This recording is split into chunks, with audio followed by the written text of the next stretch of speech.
10 миллионнан сом булган. Ошо узун. Гафу итегез, бераз тоткарландым. Китапханәдә идем. Зарар юк. Без дә әле генә җыелдык. Әйдәгез, бергә очрашканда сөйләшик әле.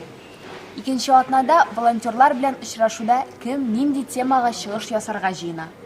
Мин интернет челтәреннән табигатьне саклау турында шактый материаллар карадым. Миңа калса, экология белән бәйле барлык мәсьәләләр дә мөһим. Әлбәттә, һава, туфрак, урманнар сулыкларының барысын да сакларга кирәк. Алар барысы бер бөтен бит. Шулай да темаларны бүлешик. Бу гади очрашу гына түгел, фәнни-гамәли конференция буларак оештырыла бит.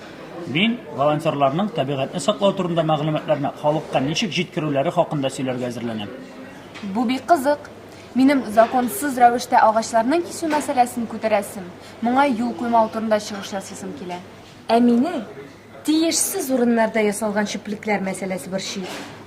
Алга таба да шулай барса, кешеләр үзләре яши торган тирәлекне чүплеккә әйләндерергә мөмкин. Моңа мисаллар да бар бит.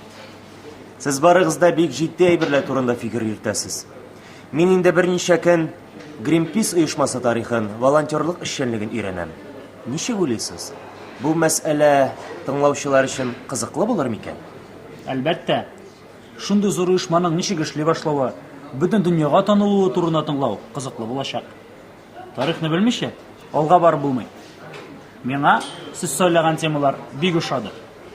Бәлки, конференциягә кадәр тагын бер очрашып алырбыз. Тагын бер очрашып фикер алышсак, бик яхшы булыр, әйеме? Әйе, тулай торакта минем бүлмәдә җыелырбыз.